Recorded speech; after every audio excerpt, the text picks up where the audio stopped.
الحمد لله رب العالمين والصلاة والسلام على سيد الأنبياء والمرسلين أما بعد فأعوذ بالله من الشيطان الرجيم بسم الله الرحمن الرحيم قال الله تبارك وتعالى في القرآن المجيد والفرقان الحميد إن الله وملائكته يصلون على النبي يا أيها الذين آمنوا صلوا عليه وسلموا تسليما اللهم صل على سيدنا ومولانا محمد وبارك وسلم وصلوا عليه۔ اے ایمان والو، جمعہ کے دن جب نماز کی اذان دی جائے تو تم اللہ کے ذکر کی طرف جلدی آیا کرو اور خرید و فروخت چھوڑ دیا کرو،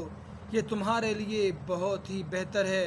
اگر تم سمجھو پھر جب نماز ادا کر چکو تو زمین میں پھیل جاؤ اور اللہ کا فضل تلاش کرو اور کثرت سے اللہ کا ذکر کرو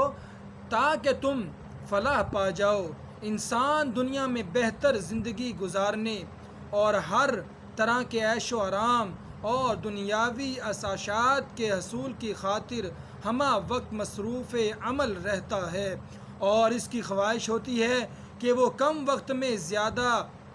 عادی و فائد حاصل کر لے تاکہ بیوی بچوں، والدین، بہن بھائیوں، خواہش و اقارب وغیرہ بلند معیاری زندگی حاصل کر سکے۔ ان خواہشات کی تکمیل ظاہری طور پر کسب معاش کے بغیر ممکن نہیں ہوتی، چنانچہ ہر شخص کسی نہ کسی انداز میں زندگی گزارنے اور من چاہی سہولیات کے اصول میں سرگرداں رہتا ہے، اور بعض نفسیات پرست اس سلسلے میں تمام دینی، شرعی، اخلاقی، قانونی حدود بھی پھلانگ کر سب کچھ حاصل کرنے کی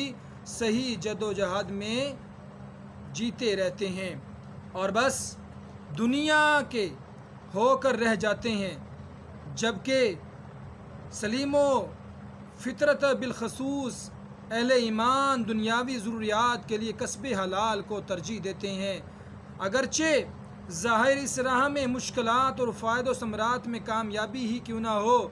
وہ ہر حال میں پاکیزہ اور حلال روزی کمانے کو ہی پسند کرتے ہیں، اور ایسے پاک باز لوگوں کے مال میں اللہ تعالیٰ خیر و برکت عطا فرما دیتا اور انہیں اطمینان و قلب و نصیب فرما دیتا ہے۔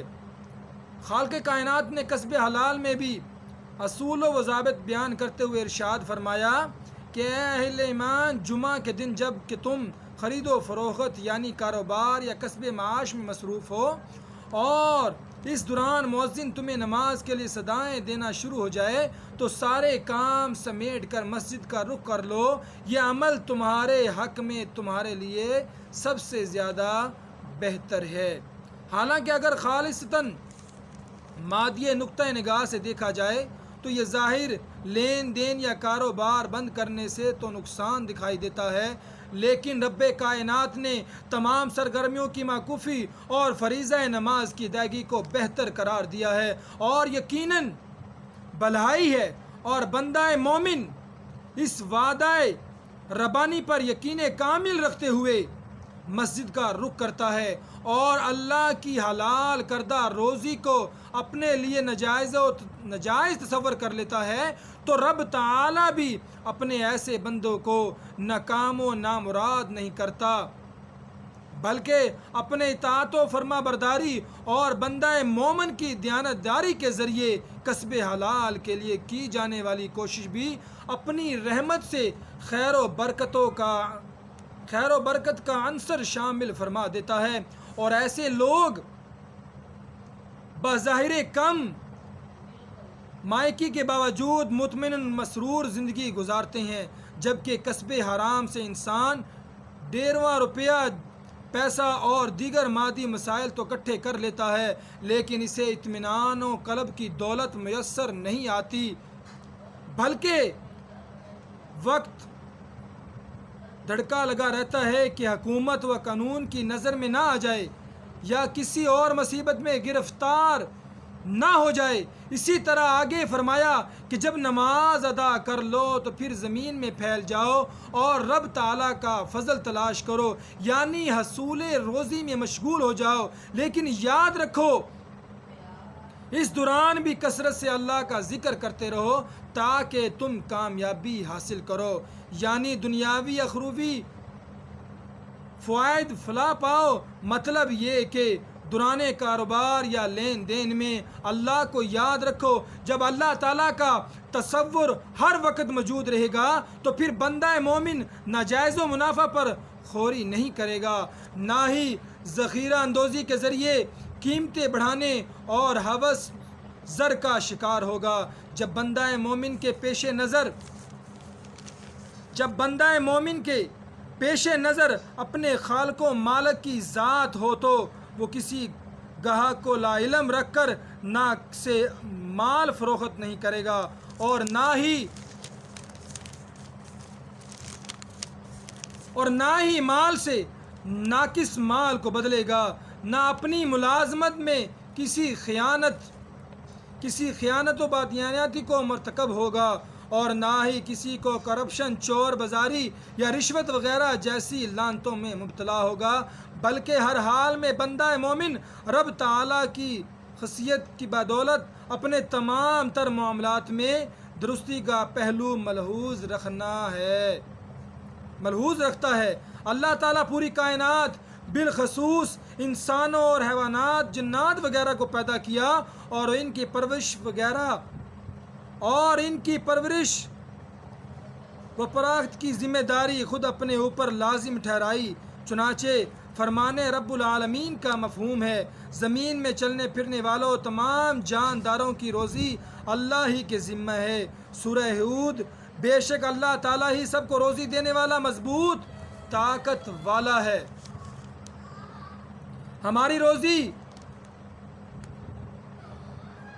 روزی کا خود رب تعالیٰ نے ذمہ لے رکھا ہے اور وہی سب کو روزی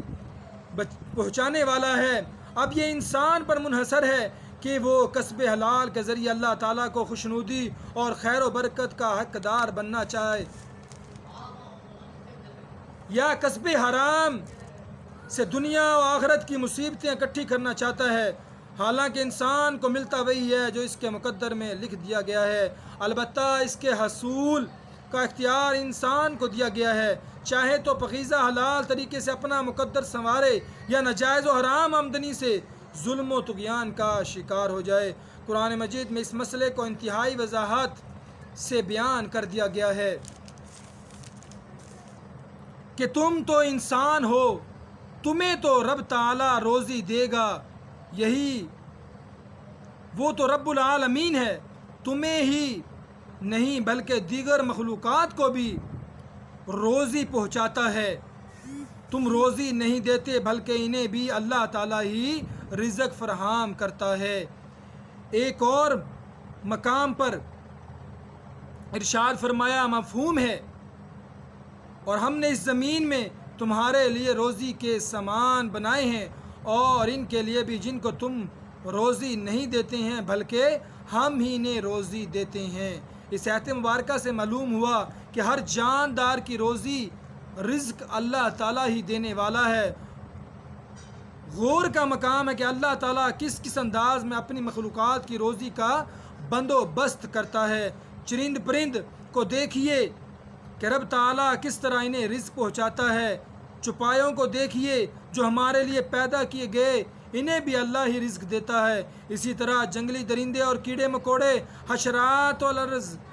وہ کہاں سے اپنی روزی حاصل کرتے ہیں؟ سب کے سب اللہ ہی سے رزق پاتے اور زندہ رہتے ہیں۔ تو پھر کیا اللہ تعالیٰ اپنی حسین و ترین مخلوق جسے اس نے اشرف المخلوقات بنایا، اسے بے یار و مددگار چھوڑ دے گا؟ انہیں ہرگز نہیں چھوڑے گا، بلکہ انسان کے لیے بھی اس نے بے پناہ ذرائع وسائل تخلیق فرمائے ہیں، البتہ ان کے حصول کے لیے پاکیزہ حلال طریقوں کا حکم دیا اور حرام سے بچنے کی تلقین فرمائی۔ ہر جاندار کو اللہ تعالیٰ نے ان کو درجوں کے مطابق روزی مہم پہنچا رہا ہے۔ صبح دم پرندے اور جانور اپنے گھونسلوں اور بلوں سے بستیوں اور جنگلیوں کی طرف نکلتے ہیں اور دن بھر ادھر ادھر اپنی روزی تلاش کر کے شام کو پیٹ بھر کر واپس ہوتے ہیں۔ چنانچہ امام کائنات صلی اللہ تعالی وسلم کے ارشاد گرامی کا مفہوم ہے، اگر تم اللہ پر کما حق توکل اعتماد کر لیا کرو تو جس طرح وہ پرندوں کو روزی دیتا ہے اسی طرح تمہیں بھی روزی دے گا۔ وہ صبح کو بھوکے نکلتے ہیں اور شام کو پیٹ بھر کر واپس آتے ہیں۔ البتہ یہ رب تعالیٰ کا نظام ہے کہ وہ کسی کو کشادگی تو کسی کو تنگی عطا فرماتا ہے تاکہ معاشرہ میں اعتدال رہے اور انسان ایک دوسرے سے مربوط رہے۔ اگر سب ہی مالدار ہوں تو پھر مختلف خدمات کے انسانی مسائل نہ پیدا ہو جائیں۔ اسی طرح اگر سبھی تنگ دست ہو جائیں تو ذرائع روزگار منقود ہو جائے۔ دنیا کا نظام اس طرح چلتا رہتا ہے کہ کسی کو متمول تو کسی کو زیر دست رکھا گیا ہے تاکہ ایک دوسرے کی ضروریات بھی پوری ہوتی رہے اور کوئی کسی سے لا تعلق بھی نہ رہے، کسی کی نظر میں دوسرے کی اہمیت ہی نہ رہے۔ اللہ تعالیٰ نے اس تقسیم کو یوں بیان فرمایا ہے، مفہوم ہے، ہم نے لوگوں کو روزیوں کو دنیا کی زندگی میں تقسیم کر دیا ہے، کسی کو درجے میں اونچا کر دیا اور کسی کو اس سے کم۔ ایک مقام پر اس طرح بیان فرمایا، اللہ تعالیٰ جس کی روزی کو کشادہ کرنا چاہتا ہے کشادہ کر دیتا ہے اور جس کی روزی کم کرنا چاہتا ہے کم کر دیتا ہے۔ معلوم ہوا روزی کی تنگی کشادگی میں اللہ تعالیٰ کی حکمت پوشیدہ ہے۔ اس طرح دونوں کی آزمائش ہو جاتی ہے کہ وہ کتنے شکر گزار اور ثابت قدم رہتے ہیں۔ اسی لیے ہر شخص کو اپنی حالت اور ہمت کے مطابق روزی تلاش کرنے میں جدوجہد رکھنا ضروری ہے۔ قرآن مجید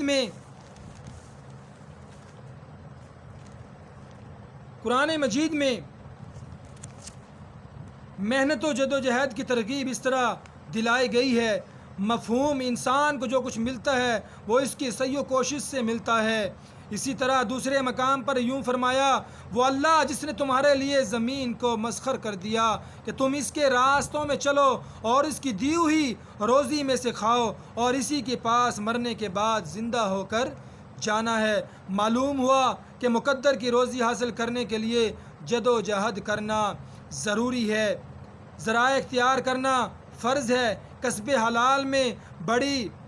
بزرگی و برکت ہے اور اس میں دین و دنیا کی سعادت پوشیدہ ہے۔ حلال کمائی کرنے والا لوگوں کی نظروں میں بھی محبوب ہوتا ہے اور اللہ تعالیٰ کے ہاں بلندی درجات کا حامل و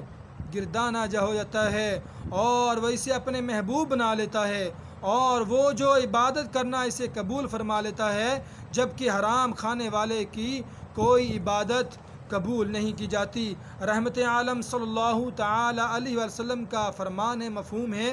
حلال روزی کا طلب کرنا ضروری ہے۔ اللہ تعالیٰ کے فرض کے بعد اللہ تعالیٰ کے دیگر فرائض و مثلاً نماز، روزہ، حج و زکوٰۃ کی ادائیگی کے بعد کسب حلال کی بھی جستجو کرنا بہت ضروری ہے، اسی لیے کہ تمام عبادات کی قبولیت کا دار و مدار اسی پر ہے۔ امام کائنات صلی اللہ علیہ وسلم کے فرمان علی شان کا مفہوم ہے، یقیناً اللہ پاک ہے اور پاک ہی کو قبول کرتا ہے۔ دعاؤں اور عبادتوں کی مقبولیت بھی کسب حلال سے مشروط ہے۔ رحمت عالم صلی اللہ تعالی علیہ وسلم کے ارشاد گرامی کا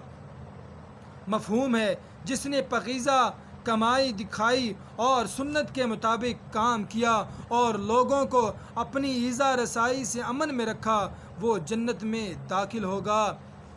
اللہ تعالیٰ سے دعا ہے کہ ہمیں بھی صحیح معنوں میں ہمیں بھی اپنا کاروبار کرنے کی توفیق عطا فرمائے اور ہر طرح کے حرام کام سے بچنے کی توفیق عطا فرمائے۔ اللہ تعالیٰ کا ذکر زیادہ سے زیادہ کرنے کی توفیق عطا فرمائے اور اپنے ملک کی حفاظت کرنے کی توفیق عطا فرمائے۔ آمین بجاہ النبی الامین صلی اللہ تعالی علیہ وآلہ وسلم۔